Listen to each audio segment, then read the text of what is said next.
Today, South Korea stands tall as a global leader in technology, pop culture, and innovation.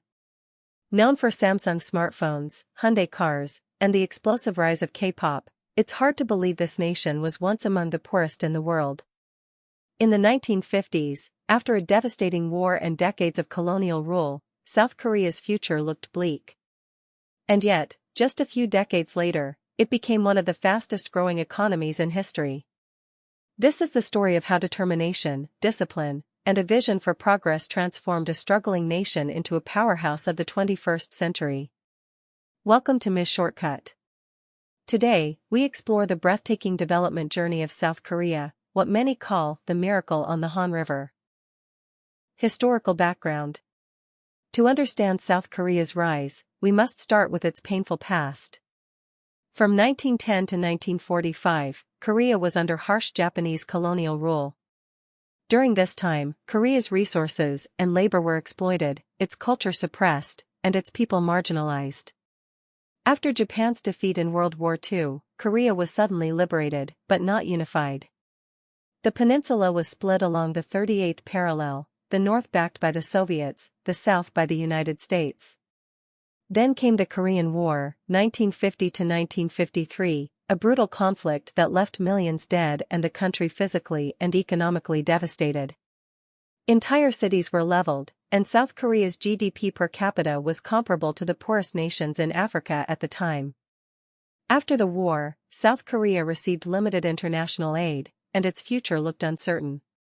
In the 1950s, the country relied heavily on agriculture and struggled with political instability. Poverty, hunger, and illiteracy were widespread.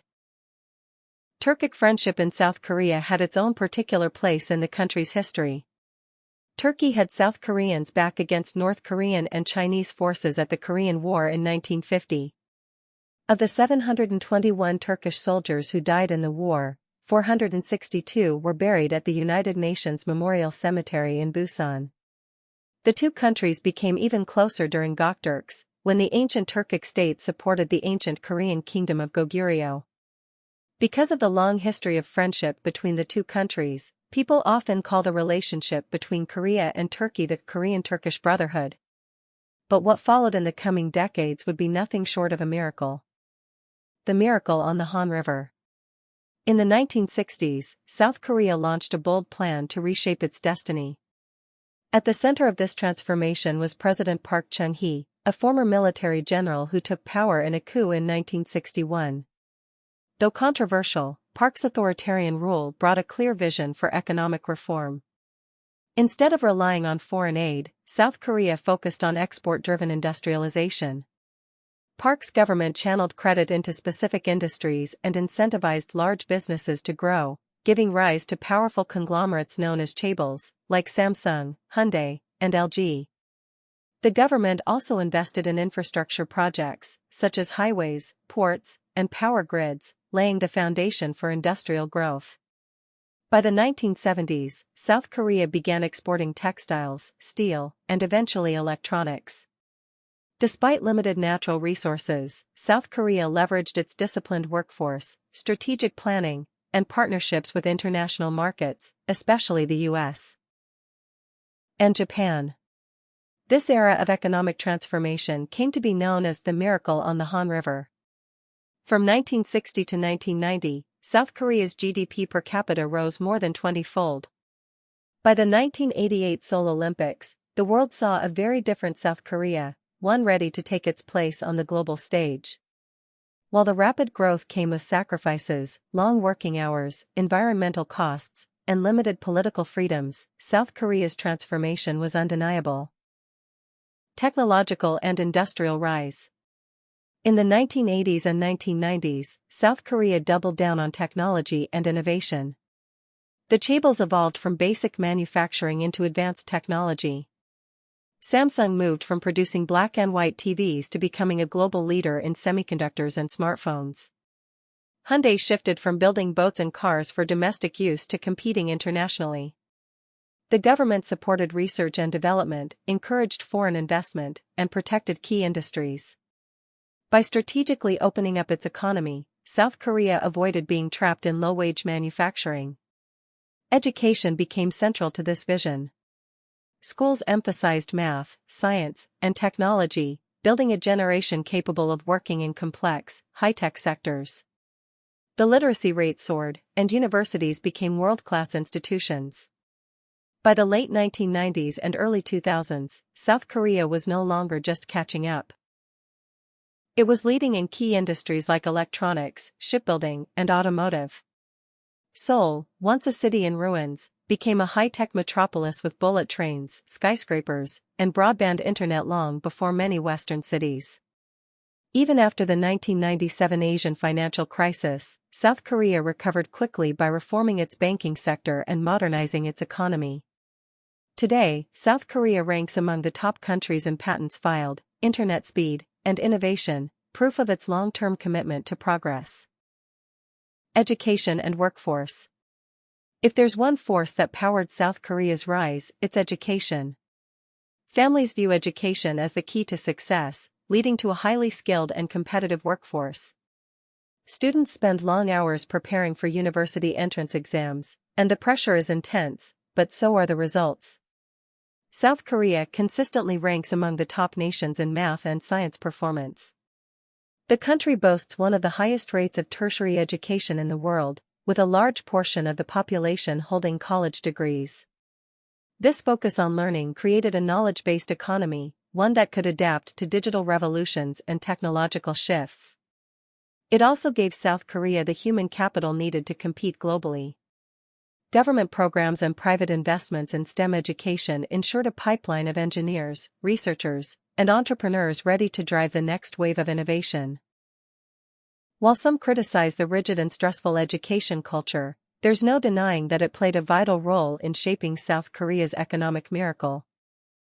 Cultural power, the Korean wave. In recent years, South Korea has become not just an economic force, but a cultural superpower, thanks to the phenomenon known as Hallyu, or the Korean wave. It began with Korean dramas and films gaining popularity in Asia in the early 2000s. Then came K-pop, with global sensations like BTS, Blackpink, and EXO captivating fans worldwide. Platforms like YouTube and Netflix amplified Korean content across continents. The government played a smart role in promoting the entertainment industry as part of a soft power strategy. It funded film schools, music programs, and even supported cultural exports as national assets. Movies like Parasite won Oscars. TV series like Squid Game became global sensations. And South Korea's influence extended to fashion, beauty, food, and even gaming. What makes this more impressive is that South Korea, a small country of 52 million people, now rivals Hollywood and Japan in shaping global culture. Cultural exports now bring in billions of dollars annually, enhancing the country's image and tourism, proving that influence isn't just about GDP, it's also about hearts and minds. Modern South Korea today. Today, South Korea stands among the most advanced economies in the world. It's a member of the OECD, the G20, and is considered a high-income nation with a strong democracy and thriving digital economy. Seoul is a smart city, and the country is a global leader in 5G, AI, and robotics. South Korea is also a diplomatic power, balancing relationships with the US, China, and its ever-volatile northern neighbor. Despite ongoing tensions with North Korea, the South has managed to maintain peace and stability through strategic alliances and strong defense. However, not all challenges have been overcome. South Korea faces a rapidly aging population, one of the lowest birth rates in the world, and growing social inequality. The intense work and education culture is also being re-evaluated by younger generations. But South Korea has shown that it can adapt. From the COVID-19 response to green technology investments, the country continues to evolve. Its story is still being written, but one thing is clear: South Korea is a blueprint for how resilience, innovation, and vision can lift a nation to greatness. South Korea's journey from ruins to riches is one of the most remarkable in modern history. In just a few generations, it transformed from a war-torn country to a global leader in technology, education, and culture. It's a story of ambition, hardship, discipline, and incredible national focus, a reminder that with the right vision and effort, even the most difficult circumstances can be overcome. For other nations, South Korea offers more than just admiration, it offers inspiration. Thank you for watching Ms. Shortcut. Don't forget to like, comment, and subscribe for more deep dives into the world's most fascinating development stories. And coming up next, get ready for Spain. From a mighty empire that once ruled the world to a modern nation grappling with change, crisis, and culture, Spain's development story is full of twists, lessons, and surprises. Until next time, keep learning, keep wondering. Ms. Shortcut, your shortcut to the smartest country stories.